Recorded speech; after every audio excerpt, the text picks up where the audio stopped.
This episode of Marijuana Today Daily is brought to you by our friends over at Kova Software, the #1 dispensary point-of-sale system in North America, with an average of nearly 100 new dispensary clients opening their doors every month. Some of the biggest retail brands and most remote cannabis stores in the US and Canada count on Kova. Swing over to kovasoftware.com today to see why. That's kovasoftware.com with Kova spelled C-O-V-A. Good morning, Marijuana Nation. It's Tuesday, April 27th, 2021, and you're tuned in to episode 1051 of Marijuana Today Daily. I'm your host, Shay Gunther, and I'll be walking you through today's marijuana news and headlines. As always, we have a full and busy day of cannabis news in our hands, so let's jump right into it. Kyle Yeager over at Marijuana Moment has our top story on the day with a deep dive into how things are going in Washington, D.C. for the prospects of federally legalizing marijuana. With the recent passage of the Safe Banking Act in the U.S. House, there's been pressure on the Senate to pass its version of the bill, but so far no action on that legislation has been scheduled, and there's been a lot of talk among Democratic Senate leaders about the need to pass a more comprehensive legalization bill first.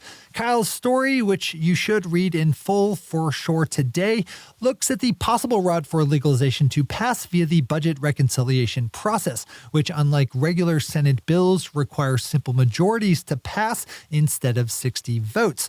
Unfortunately, the budget reconciliation process comes with its own complexities, mainly that all legislation passed needs to deal directly with the budget. If having a better understanding of the workings of federal legalization right now would benefit you, again, open this one up for the full read. As we always do, we have all the news we cover linked to on our website at mjtodaydaily.com. We jump to Montana for headline number 2, with the state house voting down a version of a previously approved adult use legalization bill after it was amended by the Senate and voted out of that legislative chamber last week. State house members in Montana apparently did not approve of the modified version of the legalization legislation massaged through the Senate last week, which would put the state's legalization system more in line with a voter initiative passed to legalize marijuana in November. And the House voted 47-53 against it yesterday, setting it up for another day of debate today, which means we'll likely be hearing more on this in the days ahead.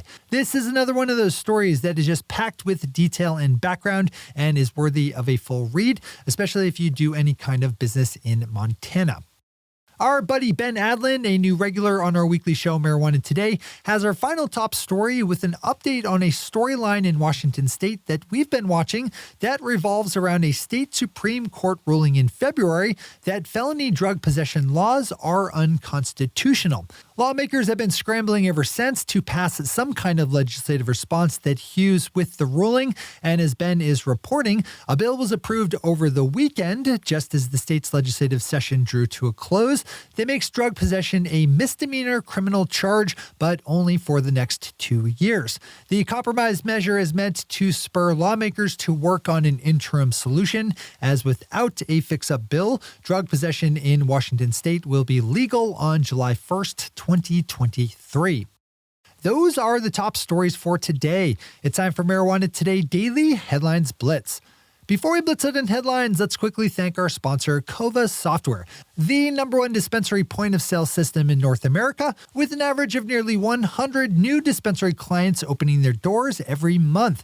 Some of the biggest retail brands and most remote cannabis stores in the US and Canada count on Kova. Kova Software is easy to use and is fully compliant with all the right rules and regulations, so you can be assured that you're dotting your I's and crossing your T's. One of the things that dispensary owners really appreciate about Kova Software, especially in today's fast-moving industry, is its ability to scale, because it's a great piece of software no matter if you're using it in one store or 100. That makes your life easier as a business owner because you don't have to worry about the hassles of transitioning from one point of sale system to another as you grow. And because Kova Software is so easy to use, you and your staff will spend a lot less time learning how to use it. Pop over to kovasoftware.com with Kova spelled C-O-V-A to learn about these and all the other benefits of being a Kova client. That's kovasoftware.com. All right. time for the Blitz. Jeff Smith at Marijuana Business Daily has a good roundup of the 10 U.S. states where marijuana legalization could possibly happen this year. There are 5 states with a possibility of legalizing adult use through the lawmaking process, and the same number with medical cannabis legalization up for legislative discussion.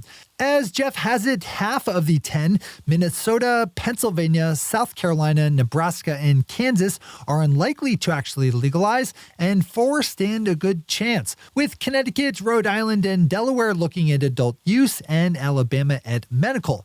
North Carolina stands alone as a maybe for medical. Given the swift pace of legalization that we've seen over the last half year, with just as many states legalizing cannabis since November as all of the time leading up to that month, it should surprise no one to see more additional advancements this year. Open up Jeff's piece if you want more details at the state-by-state level. Ben Adlin has another headline on the day with a dip into Pennsylvania, where a new poll has found that just under 60% of respondents are in favor of legalizing marijuana entirely, the highest level in the 8 years the poll has been conducted, with just 26% thinking it should be kept illegal. That's a super solid level of support and is even more so considering the advanced upward trajectory of the poll.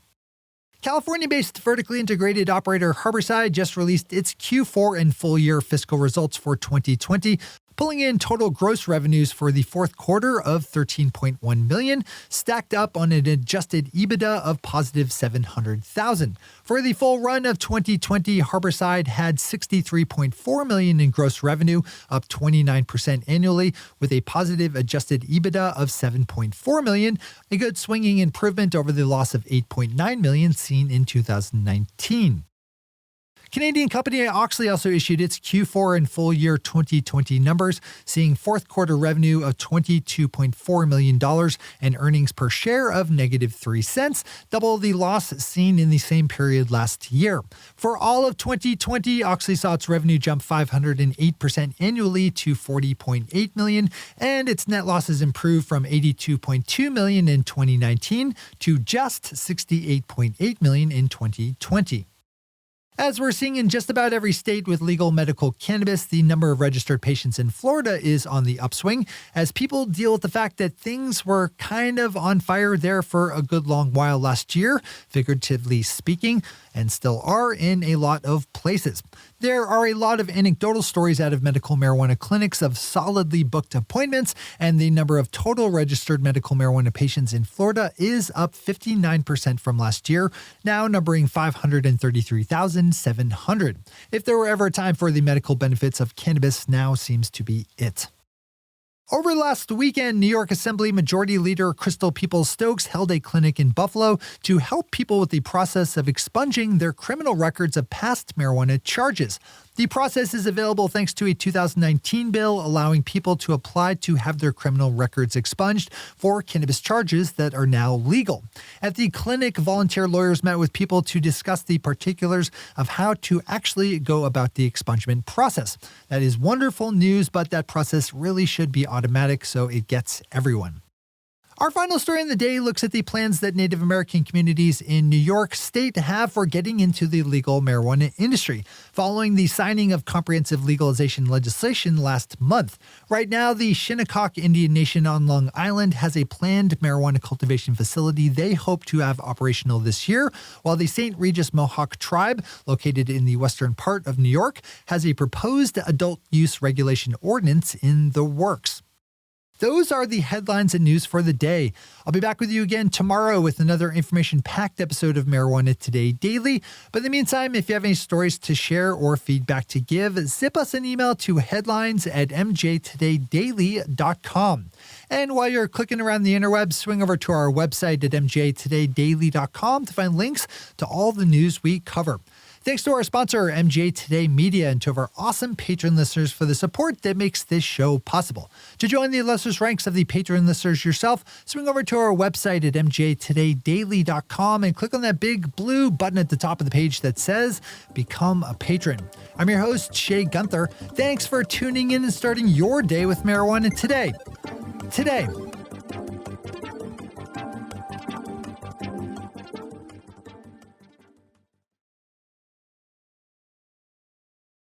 One take, Shay.